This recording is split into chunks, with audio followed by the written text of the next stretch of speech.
Marcus Chen stepped off the transport shuttle onto the familiar concrete of Earth's New Angeles spaceport.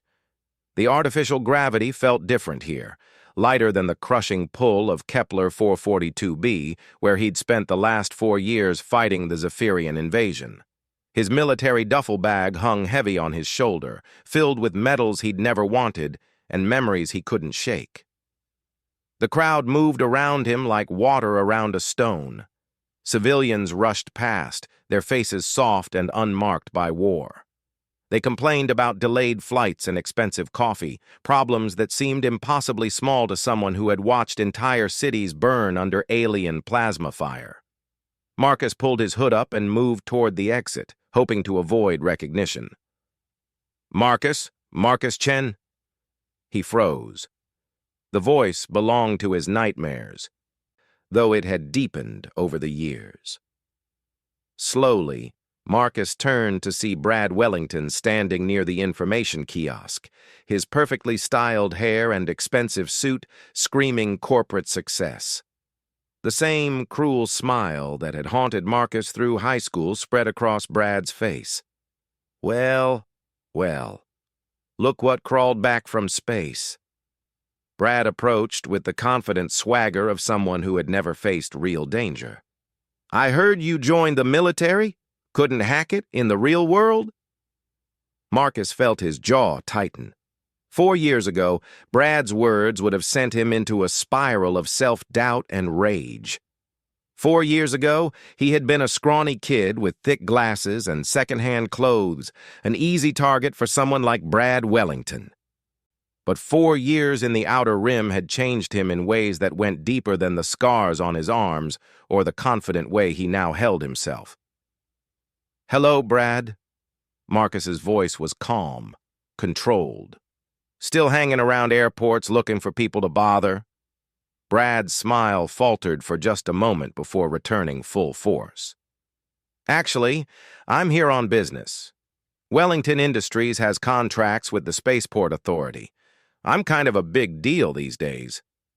He looked Marcus up and down with obvious disdain. "Though I guess you wouldn't know anything about that, would you? Being a grunt and all." A small crowd had begun to gather, drawn by the tension in the air. Marcus recognized some faces from his old neighborhood, people who had watched him get humiliated countless times without ever intervening. Their expressions ranged from curious to uncomfortable, waiting to see if the old dynamics would play out again. "A grunt," Marcus repeated slowly. "Is that what you think I am?" Brad laughed, the same harsh sound that had echoed through school hallways when he'd shoved Marcus into lockers or torn up his homework. "Come on, Marcus. We both know you were never cut out for anything important. Your dad was a janitor. Your mom cleaned houses. You think putting on a uniform changes what you are?" The mention of his parents sent a spike of anger through Marcus's chest. His father had died while Marcus was off-world, and he'd been unable to attend the funeral. His mother had worked 3 jobs to keep food on the table and still found time to help him with his studies. They had been better people than Brad Wellington could ever hope to be. "You know what's funny, Brad?" Marcus set his duffel bag down and stood to his full height. He'd grown 6 inches and gained 40 pounds of muscle during his service, but the change was more than physical. There was something in his eyes now, a steadiness that came from facing death and walking away from it. "You still think this is high school, isn't it?" Brad stepped closer, falling back into old patterns. "You're still the same loser you always were, still running away when things get tough." Marcus almost laughed. Running away. If Brad only knew what Marcus had run toward instead. The Zephyrian War had been humanity's first real test against an advanced alien species. When the crystalline-bodied Zephyrians had descended on the outer colonies with their energy weapons and hive mind tactics, the Earth Defense Force had been woefully unprepared. Marcus remembered his first battle on Kepler 442b. The sky had burned orange with plasma fire as Zephyrian dropships descended like metallic wasps. His squad had been pinned down in the ruins of New Haven Colony for 3 days, surviving on recycled water and emergency rations while alien hunters stalked them through the rubble. Sergeant Williams had been gut-shot by a Zephyrian pulse rifle, his intestines visible through the smoking hole in his armor. Marcus had carried the older man 2 miles through hostile territory to reach the evacuation point, all while enemy scouts fired crystal shards that could punch through concrete. "Tell me, Brad," Marcus said quietly, "what's the most dangerous thing you've ever done? Jaywalked across 5th Street? Tried the spicy wings at Murphy's Bar? Very funny. You think being a soldier makes you special? My tax dollars paid your salary, buddy. You worked for me." Brad's voice was getting louder, drawing more attention. He thrived on public humiliation, always had. Marcus nodded slowly. "You're right about one thing. I did work for you. I worked for every person in this spaceport. I worked for every human being on Earth and in the colonies." He paused, letting the words sink in. "I worked for the ones who couldn't work for themselves anymore." The crowd had grown larger now. Marcus could see recognition dawning on some faces as they began to understand who they were looking at. News of the war had reached Earth in carefully sanitized reports, but stories about individual heroes had a way of spreading. "Oh, please," Brad rolled his eyes dramatically. "Spare me the patriotic speech. You probably spent your whole tour hiding behind a desk somewhere filing paperwork. We all know you're not exactly warrior material." That's when Rebecca Martinez stepped forward from the crowd. She had been in Marcus's graduating class, though they had barely spoken. Now she wore a reporter's badge and carried a recording device. "Excuse me," she said, her voice carrying clearly in the sudden silence.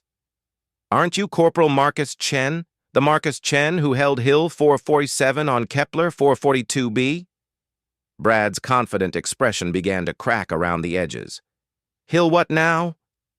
Rebecca turned to address the growing crowd, her reporter's instincts taking over. "Hill 447 was where 17 human soldiers held off over 300 Zephyrian shock troops for 18 hours.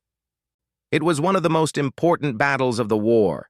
If that position had fallen, the aliens would have reached the civilian evacuation sites."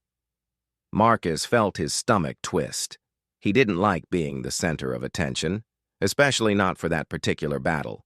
Too many good people had died on that hill. Yamamoto, Rodriguez, Captain Burke, kids who would never see their families again. "I had help," Marcus said quietly. 16 other soldiers, better soldiers than me. "But you were the one who organized the defense," Rebecca continued, her voice carrying the excitement of someone who had stumbled onto a big story. "You were just a private then, but when all the officers were killed in the initial bombardment, you took command. You held that position with jury-rigged weapons and salvaged ammunition until reinforcements arrived." The crowd murmured appreciatively. Marcus could see Brad's face growing red with anger and embarrassment. This wasn't going according to his script. "So what?" Brad snapped. "So he did his job. That's what soldiers are supposed to do, right? Follow orders and shoot at things?" An older man in the crowd stepped forward. Marcus recognized him as Mr. Patterson, who had owned the corner store in his old neighborhood. The man's eyes were bright with unshed tears. "My grandson was at New Haven Colony when the Zephyrians attacked," Mr. Patterson said. "He was only 8 years old. The evacuation ships couldn't leave until Hill 447 was secured." He looked directly at Marcus. "Tommy's 23 now. He's studying engineering at Mars University.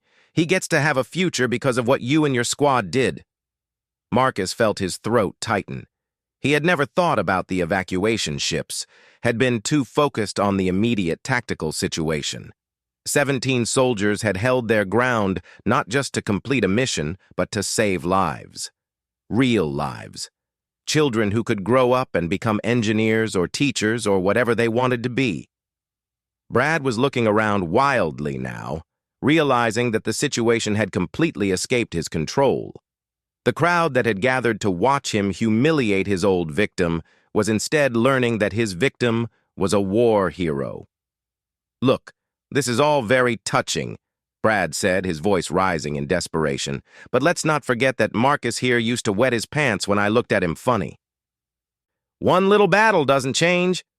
"One little battle?"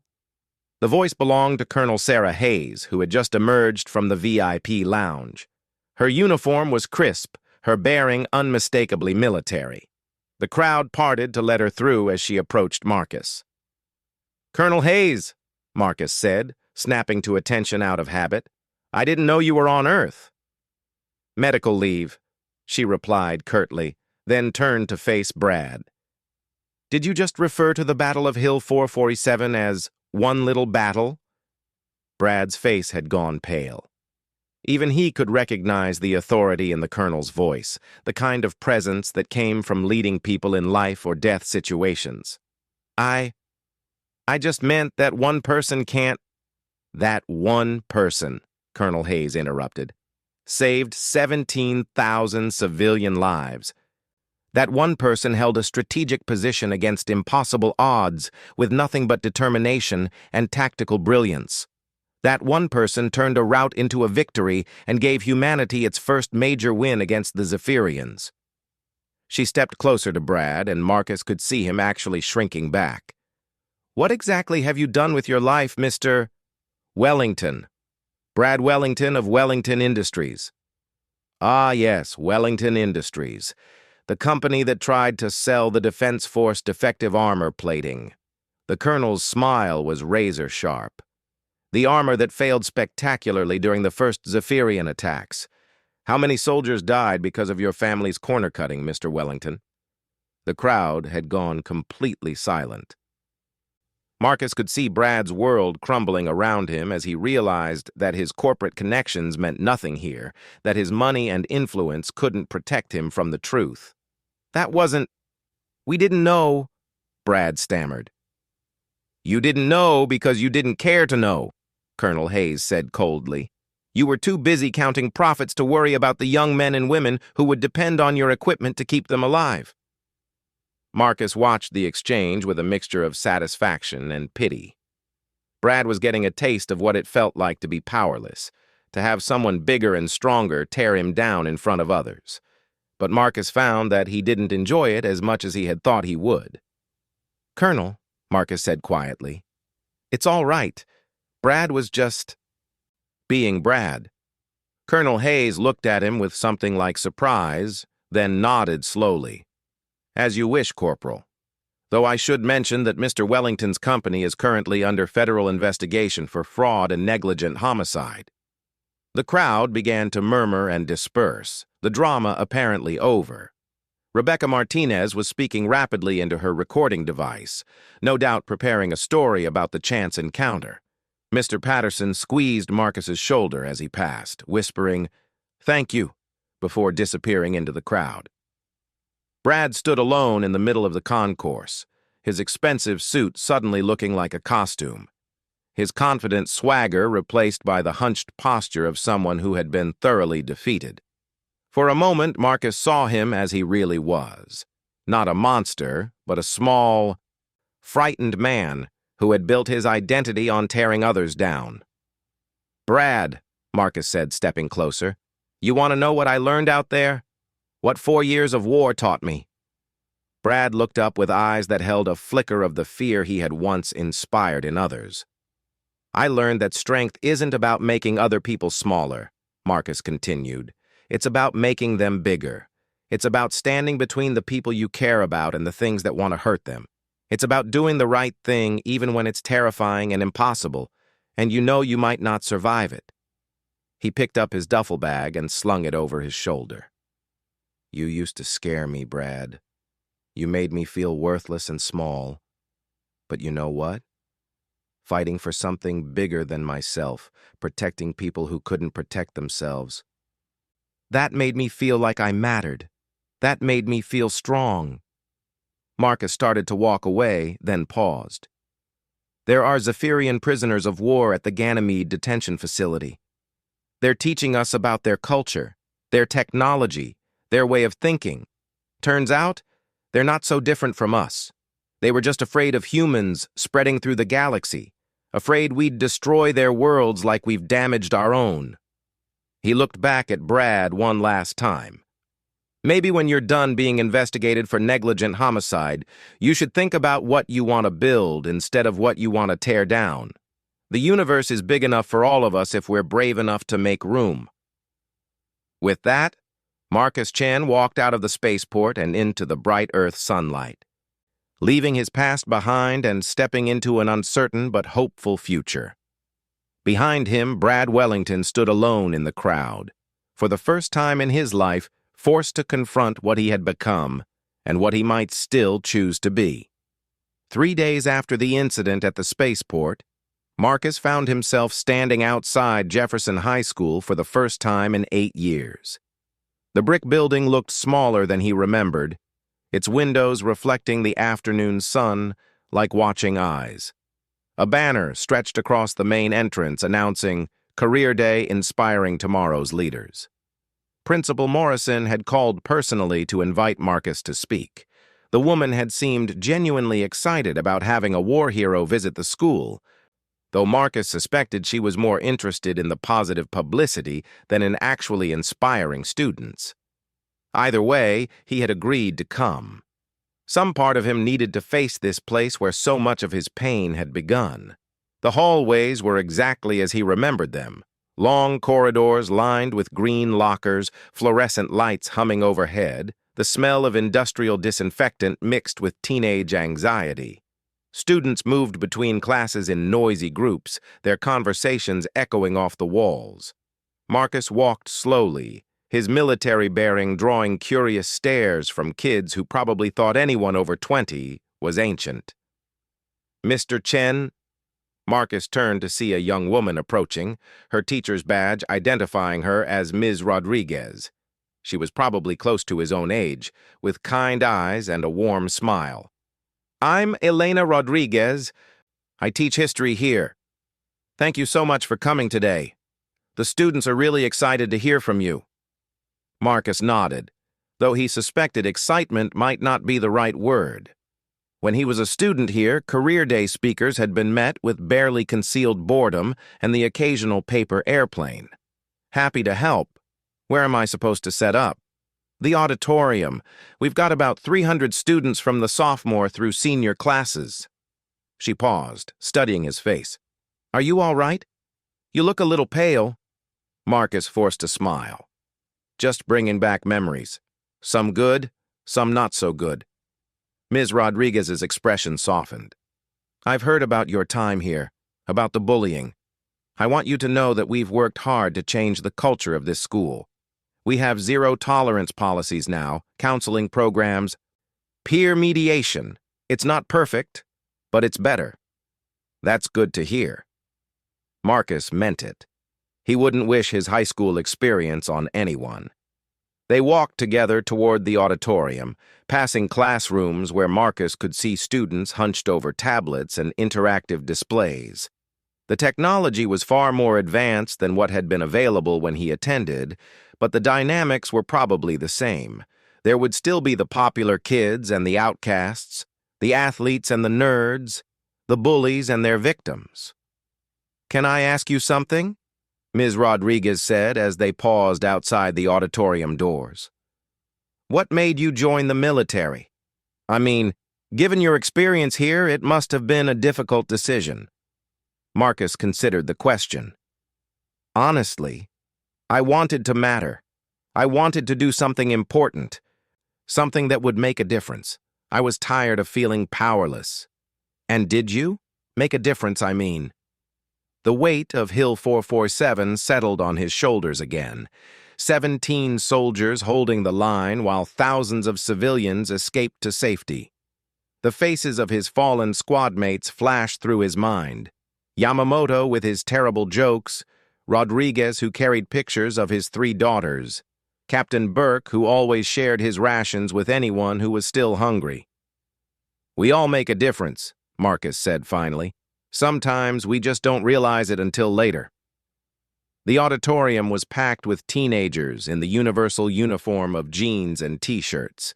They chattered among themselves as Marcus walked onto the stage, their conversations dying away as he approached the podium. 300 pairs of eyes focused on him with the predatory attention that only high school students could muster. Principal Morrison introduced him with the kind of practiced enthusiasm that suggested she had given similar speeches many times before. Marcus barely listened, his attention focused on the crowd. He could pick out the social hierarchies easily, the confident athletes sitting in the middle sections, the drama students clustered together near the front, the quiet kids hiding in the back rows. And now, Principal Morrison concluded, please welcome Corporal Marcus Chen, hero of the Zephyrian War. Polite applause rippled through the audience. Marcus stepped up to the microphone and looked out at the sea of young faces. For a moment, he was transported back to Hill 447, standing before his makeshift squad of scared soldiers and trying to find words that would keep them fighting. "Thank you for having me," Marcus began. "Principal Morrison called me a hero, but I want to start by saying that I don't feel like one. Heroes are people like my squad leader, Sergeant Williams, who took a plasma blast to the chest and still helped coordinate our defense until the medics could reach him. Heroes are people like Private Yamamoto, who ran across open ground under enemy fire to retrieve ammunition from a destroyed transport." A few students shifted in their seats, some looking genuinely interested for the first time. "I'm here today because someone thought my story might inspire you or help you think about your future," Marcus continued. "But before I tell you about the war, I want to tell you about high school." That got their attention. Marcus could see students straightening up, suddenly more engaged. "I sat in seats just like yours 8 years ago, right here in this auditorium. I was skinny, awkward, and I had thick glasses that made me look like an owl. My family didn't have much money, so I wore the same 5 shirts on rotation and carried my books in a backpack that was held together with duct tape." A few students in the back rows nodded recognition. Marcus could see himself in their faces, the kids who tried to make themselves invisible, who ate lunch alone in empty classrooms, who counted the days until graduation like prisoners marking time. There was a kid in my class named Brad Wellington. Some of you might know that name. His family owns Wellington Industries. They're pretty important around here. Brad was everything I wasn't: popular, confident, rich, athletic. He was also a bully. The auditorium had gone completely silent now. This wasn't the usual career day speech about following your dreams and working hard. "Brad made my life hell for 4 years, Marcus said simply.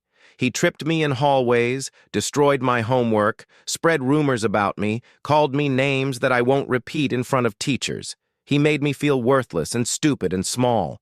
There were days when I didn't want to come to school, days when I thought about just giving up entirely."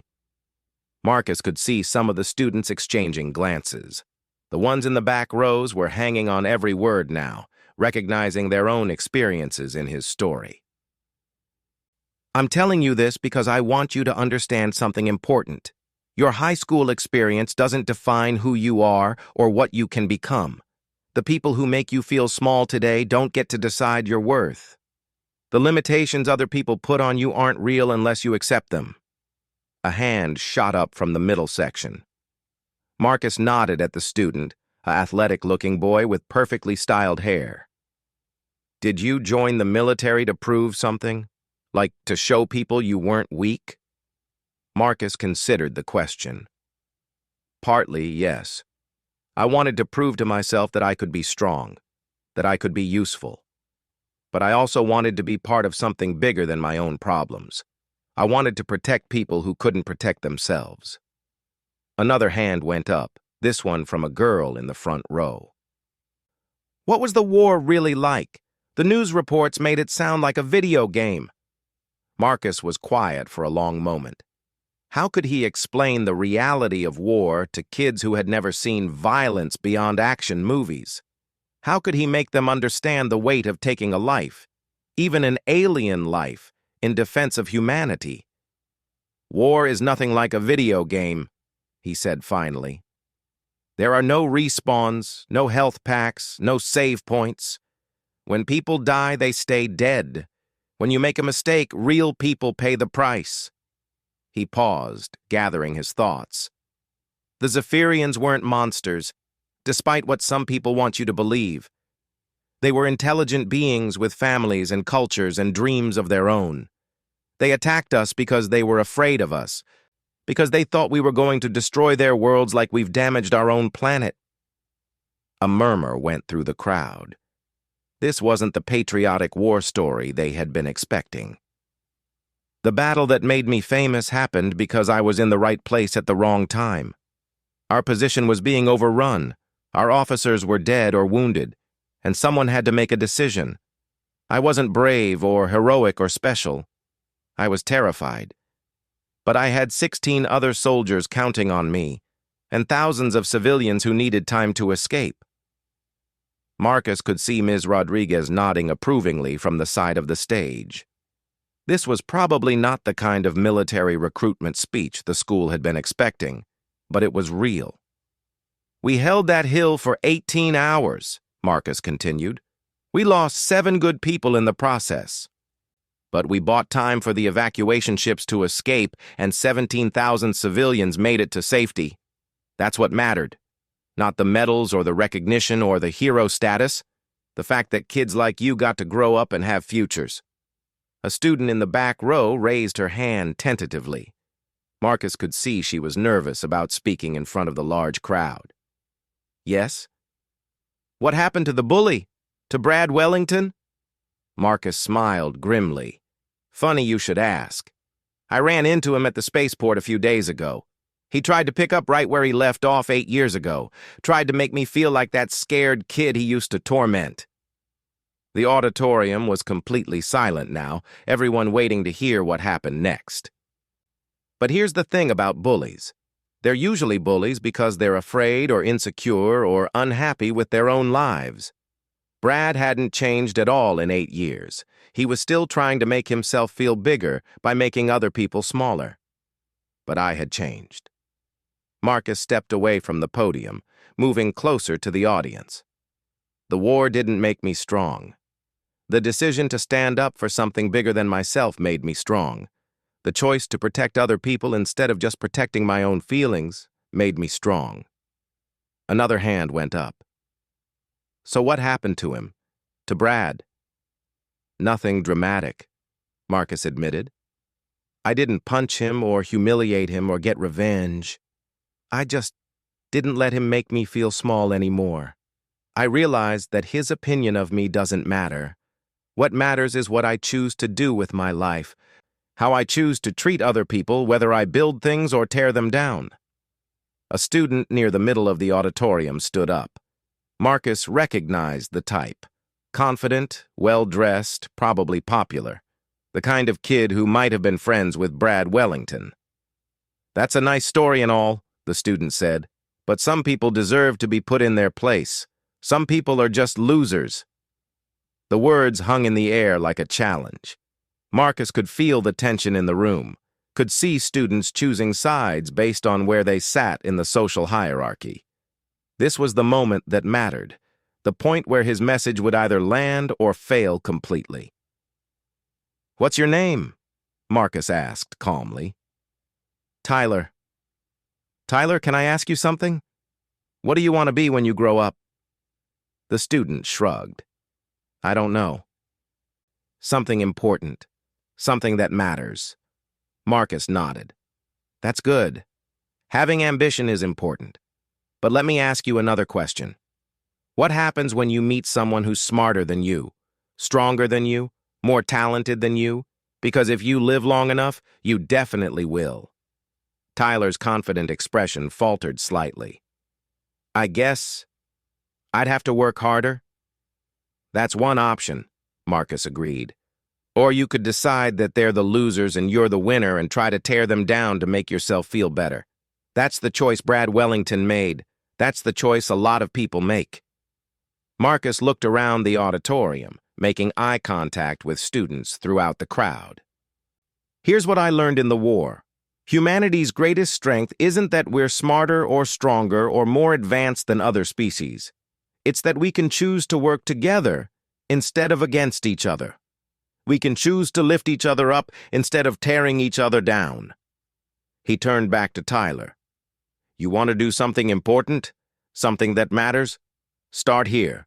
Start today. Look around this auditorium and find someone who needs help with something you're good at. Find someone who's sitting alone at lunch and invite them to sit with you. Find someone who's being picked on and stand up for them. Marcus could see the impact of his words rippling through the crowd. Some students were nodding, others looked thoughtful, a few appeared genuinely moved. The Zephyrians taught us something valuable, Marcus continued. They showed us that diversity makes us stronger, not weaker. Their hive-mind society was incredibly efficient, but it couldn't adapt when faced with unexpected challenges.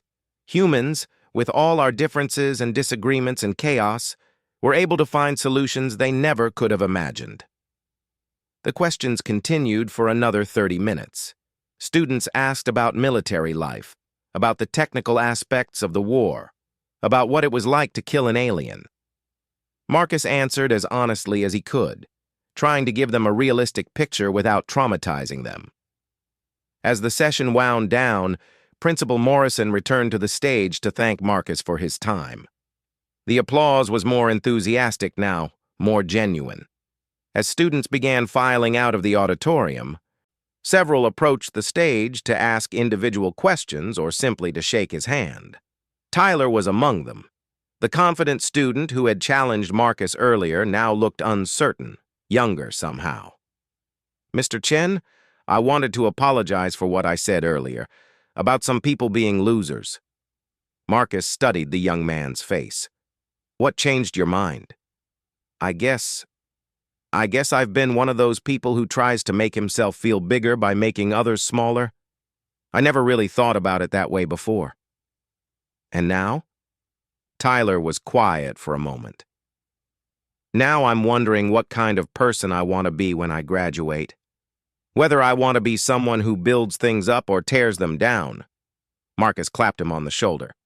That's a good question to ask yourself. Just remember, you get to choose the answer every single day. As Marcus left Jefferson High School for the second time in his life, he felt something he had never expected to feel about that place. Hope. Not for himself this time, but for the students still walking those hallways. Maybe some of them would make different choices than the ones he had seen 8 years ago.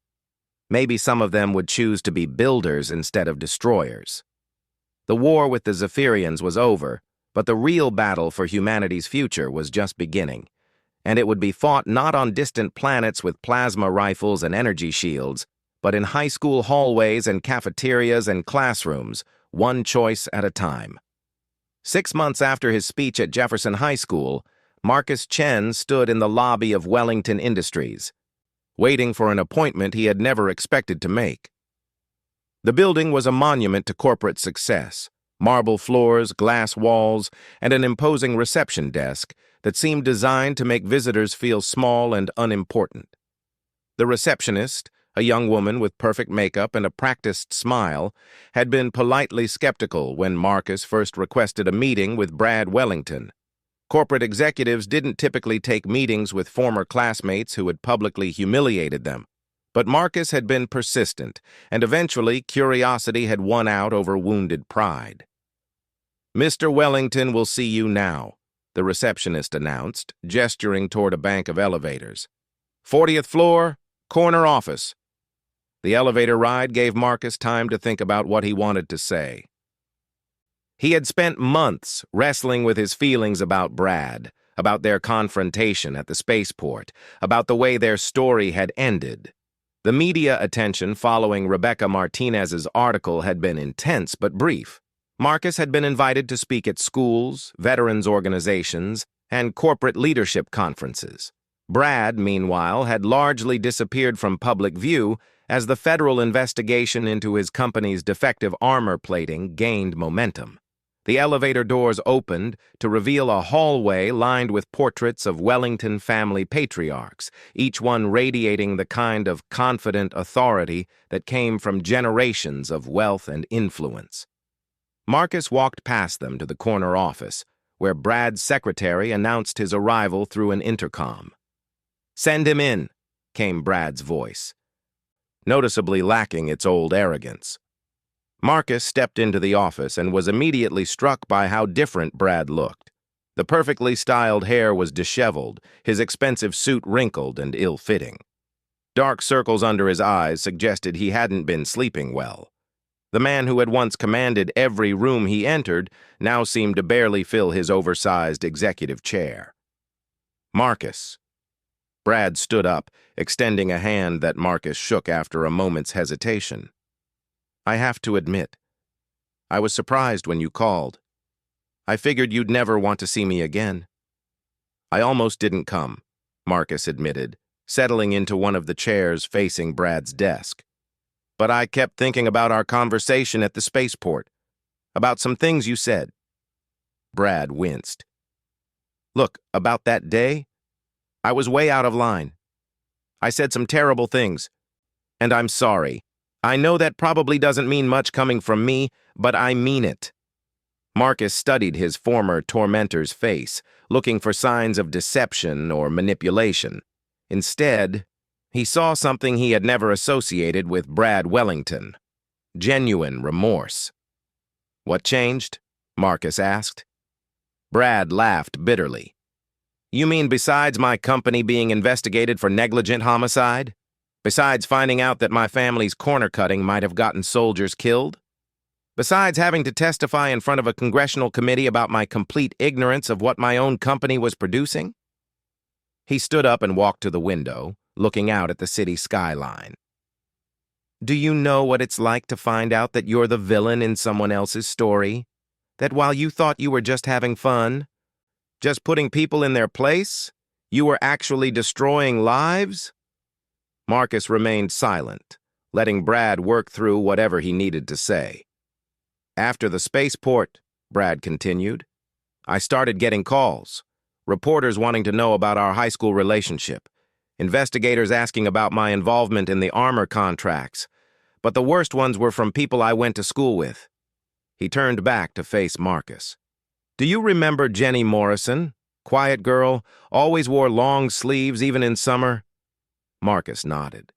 Jenny had been another one of Brad's frequent targets, a shy girl who had struggled with depression and self-harm.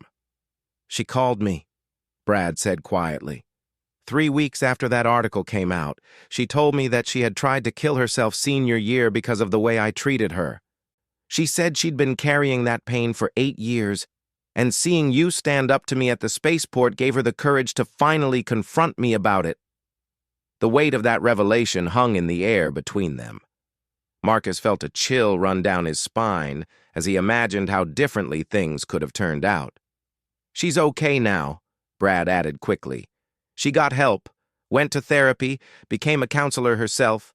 She works with teenagers who are struggling with bullying and depression. But Marcus, I could have been responsible for a girl's death.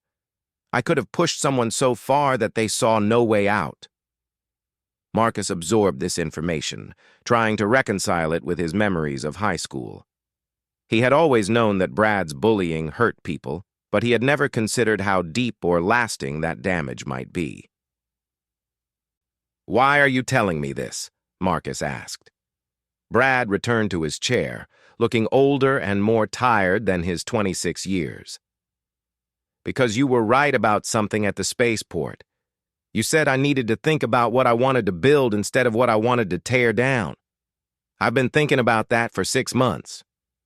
He pulled out a tablet and slid it across the desk to Marcus. On the screen was a website mock-up with the header, Second Chances Initiative. It's a foundation, Brad explained as Marcus scrolled through the pages, focused on anti-bullying education and mental health support for teenagers. We're planning to work with schools to implement intervention programs, provide counseling resources, and create safe spaces for kids who are struggling. Marcus looked up from the tablet, surprised. This is your project? My project, my money, my full-time job if the board accepts my resignation from Wellington Industries, Brad confirmed. The federal investigation is going to drag on for years, and honestly, I don't think I can fix what's wrong with this company. Too much damage, too much history, too many people who think the way I used to think. Brad leaned forward, his expression more serious than Marcus had ever seen it.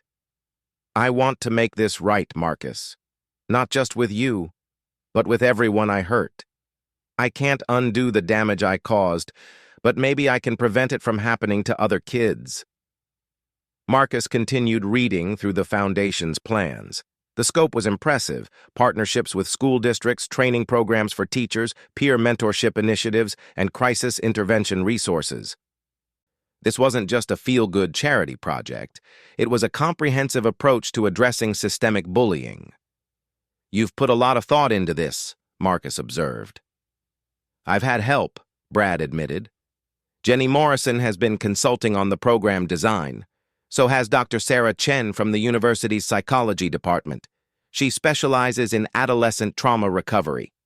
Marcus looked up sharply. Chen? Any relation to... Your cousin, yes. When I started researching anti-bullying programs, her name kept coming up as one of the leading experts in the field. When I reached out to her, she told me she'd heard about what happened between us. She agreed to help on one condition, that I talk to you first. The pieces were starting to fall into place. Marcus's cousin Sarah had always been protective of him, even when they were children. She had been furious when she learned about his high school experiences, though Marcus had downplayed the severity at the time. She wants to make sure I'm serious about this, Brad continued, that I'm not just trying to buy my way out of guilt or rehabilitate my public image. She says she won't be part of any project that isn't genuinely committed to helping kids. Marcus closed the tablet and set it back on the desk. And what do you want from me? Your forgiveness, if you're willing to give it. Your input on the foundation, if you think it's worth supporting. And maybe... Brad hesitated, then pressed on. Maybe your help. My help? You were on the other side of bullying, Brad explained. You know what it feels like to be powerless, to have someone make your life miserable just because they can. The foundation needs that perspective.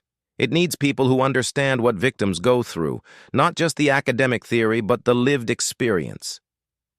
Marcus was quiet for a long moment, processing everything Brad had told him. 6 months ago, he would never have imagined having this conversation. The idea that Brad Wellington could change so fundamentally seemed impossible.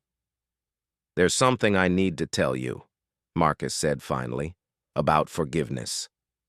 Brad tensed, perhaps expecting Marcus to reject his apology or demand some form of restitution.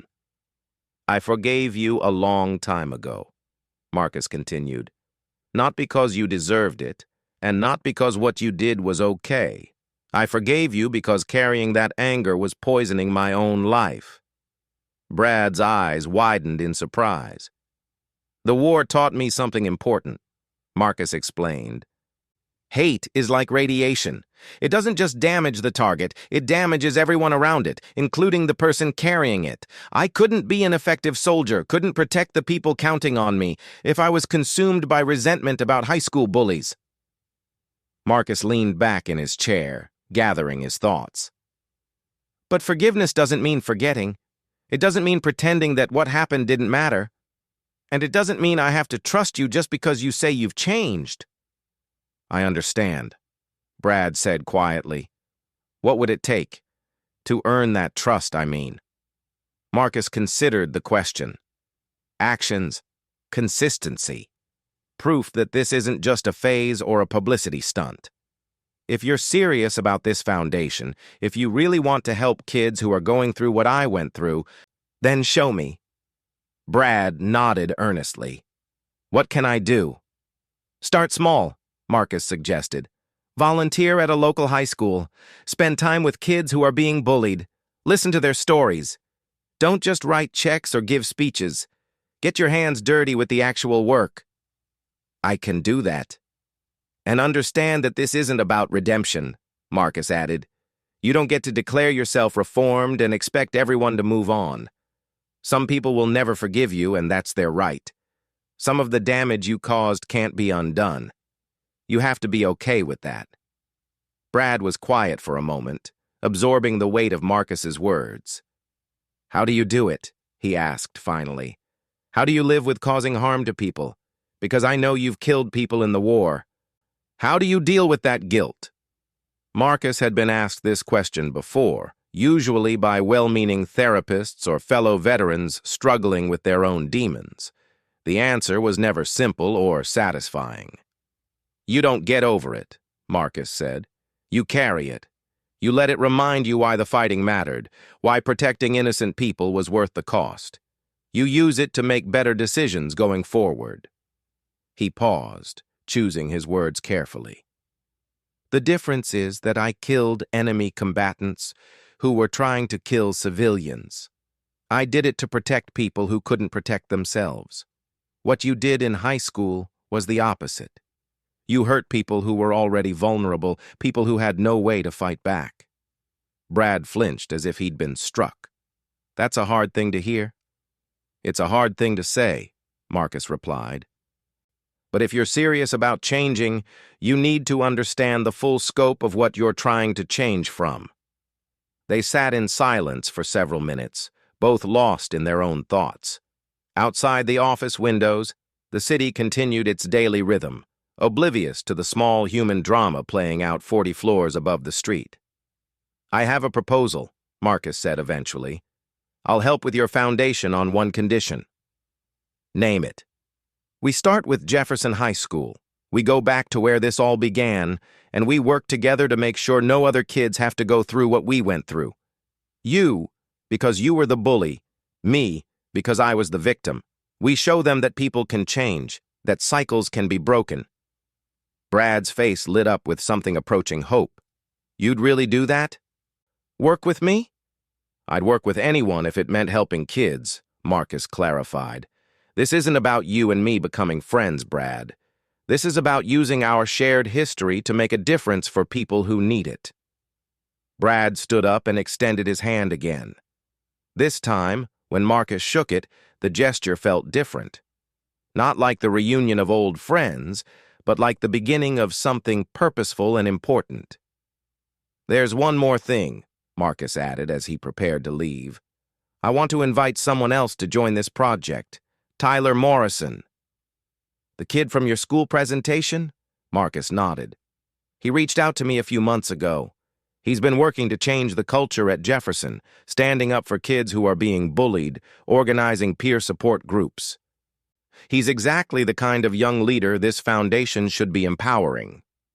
As Marcus left Wellington Industries that day, he reflected on the strange turns his life had taken. A year ago, he had been fighting aliens on a distant planet, holding a strategic position against impossible odds. Today, he was forging an unlikely alliance with his former tormentor to fight a different kind of war, one that would be fought in school hallways and cafeterias instead of alien battlefields. The enemy was the same in both conflicts, the human tendency to divide the world into us and them, to solve problems through violence and domination instead of understanding and cooperation. Whether it was Zephyrian shock troops or high school bullies, the real victory came not from defeating the enemy, but from finding ways to make enemies into allies. As he walked through the city streets toward his apartment, Marcus thought about the 17,000 civilians who had escaped to safety because his squad held Hill 447. He thought about Jenny Morrison, who had found the courage to confront her past and build a career helping others. He thought about Tyler, who had chosen to become a builder instead of a destroyer. Maybe the war wasn't over after all. Maybe it had just moved to a different battlefield, one where the weapons were kindness and understanding instead of plasma rifles and energy shields. It was a war that humanity could actually win, if enough people were willing to fight for something bigger than themselves. Marcus smiled as he walked home, thinking about all the small battles still to be fought and won. The universe was big enough for all of them, if they were brave enough to make room for each other. And for the first time in his life, he was genuinely optimistic about humanity's chances of getting it right.